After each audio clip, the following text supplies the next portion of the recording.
YouTube! This is Breckie from Breckie Writes, this is Breckie Reads, and this is my August wrap-up video. Oh my goodness, August is over. Where did the month go? I really have no idea.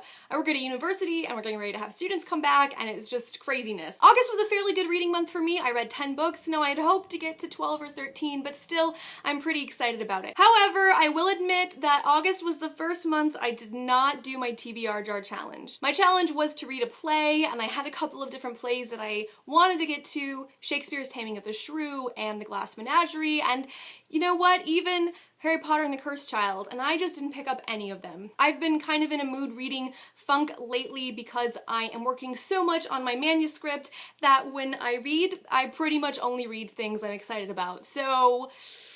But you know what? That's okay. The TBR jar challenge is there as a challenge, it's not there as a requirement, so I'm going to accept that I have failed this month and move on. That being said, there are still 10 books to get through, so let's jump right in. The first 4 books I read this month were all part of the same series, and that is The Raven Cycle by Maggie Stiefvater, with the first book being The Raven Boys, which I gave 5 stars, The Dream Thieves, which I gave 4.5 stars, Blue Lily, Lily Blue, which I gave 4.5 stars, and The Raven King, which I gave 5 stars. The Raven Boys is the story of Gansey, Noah, Blue, Ronan, and Adam, a group of boys and a young girl that they meet who are on search for the legendary Welsh king Glendower. They are looking for ley lines, which are magical energy lines that run across the world. They have found them in their small town in Virginia, and they are basically thrown into a crazy story that is much bigger than they are.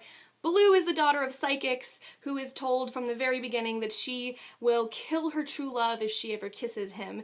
And the rest of the boys have these crazy backstories, and there's magic and dreaming and murderers and an evil demon and like people who have been alive for 600 years. Basically, it's bonkers. Now, the last book in the Raven Cycle, The Raven King, came out in this winter of this year, spring of this year, I think, and it is one of the most popular books on BookTube. It's popular on the book world of Tumblr. It's just popular in the YA community, and this is the kind of series that I think seamlessly transitions to adults. It's about teenagers, but the writing quality is fantastic. Maggie Stiefvater is a goddess. This book is not just well written with a well-crafted language, but it's creepy and atmospheric without being horror. I can't read horror, I have a way too active imagination, but this is like perfectly rides that line. It's creepy in the way that I think Stranger Things is creepy. It's not horrific, but there are definitely a lot of things happening, and there are spirits and ghosts and dead things and undead things and just lots of craziness. I really enjoyed The Raven Boys and all of the books in this series. My 2 favorite were The Raven Boys and The Raven King, which is the last book in the series.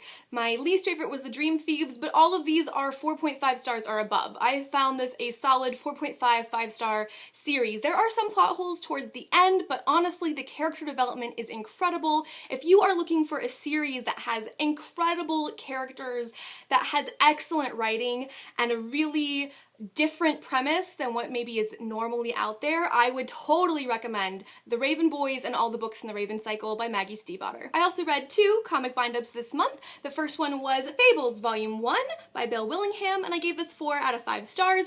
This is the story of a bunch of fable and fairy tale characters who are exiled to our world because their homeland has been taken over by the adversary.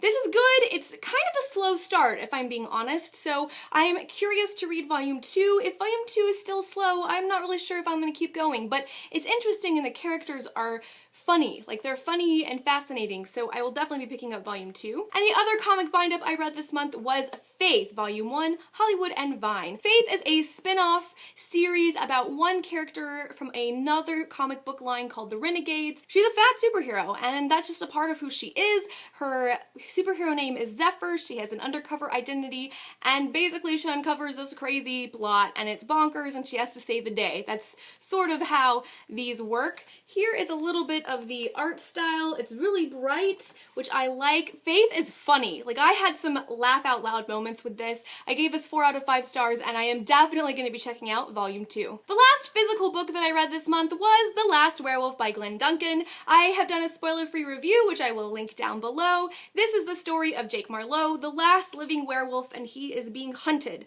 and he has to try to survive in this world where he's the only one left and there are people out to get him. I wanted to love this book and I really didn't. I'm probably gonna give it a 2.5 stars. I'm still debating.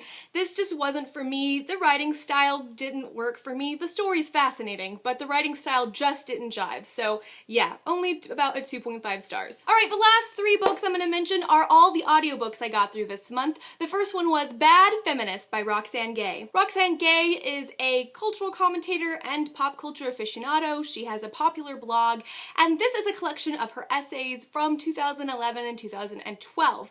I found them really, really interesting, even though there were some that I really disagreed with her on, mostly around trigger warnings. She and I have very different beliefs about that. But Roxanne Gay is really sharp and witty, and she has really incisive perspectives on our culture. She talks a lot about African American representation. She's Black herself, and she talks about assumptions made about Black women and bodies. She talks about rape culture and how terrible that is, and it just is a collection of essays that encompass all sorts of topics. Now, the only criticism I can really give is that it's dated. These are dated to 2012, and things have changed since then. I mean, not in the major cultural shifts, but there are just more nuanced pieces coming out from some of the things that she has mentioned. Also, I don't watch a lot of TV, and so a lot of the things that she references are things that I don't really know anything about, but that's me, so I can't blame her for that. Overall, I gave Bad Feminist 4 out of 5 stars. The next audiobook I got through this month was Yes Please by Amy Poehler. Do we see a theme? I guess it was like the feminist audiobook month. I really enjoyed Yes Please, and I say that as someone who wouldn't count myself as an Amy Poehler fan. I don't really watch SNL, and I have watched 3 episodes of Park and Rec, and not because I didn't like Parks and Rec, but because I just don't watch television. I really loved Amy Poehler hosting the Emmys, and I think she's funny in the interviews I've seen of her, so I checked out her memoir. I loved this. This was a great audio recording. She brings people in to record things with her like Patrick Stewart and Kathleen Turner and Seth Meyers and her parents. So it was a really great read. It was also just fun to hear her life. It's not just about SNL or Parks and Rec. It's about how she became the woman who did funny stuff and what was hard about that and what was great about that and her perspective on things. It was just a really fun read and a fun listen. I don't think you have to be an Amy Poehler fan to really enjoy this because, again, I'm not familiar with her work really, but I still got a lot out of it, and I gave it 4 out of 5 stars. The final book I got through this month was the audiobook of The Power of Habit by Charles Duhigg. This was a really interesting read. I expected it to be a little bit more, maybe not self-helpy, but a little bit more practical. Although it does have a practical application section at the very end, it is more about how we discovered habits, how they work, and then how they work both as an individual, as like a community, and then like on a much larger sort of national cultural scale. So if they look at individual people and the way the habits play into their lives, they look at like organizations like Starbucks and the way that habits play into the workers' lives, and then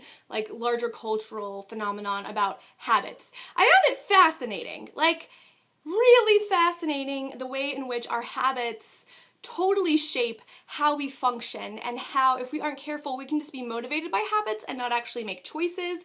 Like, think about when you drive to work. How often do you think about every single turn? You don't. You have a habit of going where you need to go. It's just so crazy. I really enjoyed this. If you're interested in psychology, if you're interested in, it's kind of self-help, like self-growth, but not really. It's more like a look at the psychology of habits, which I find, again, so interesting because our brains are so crazy and wild.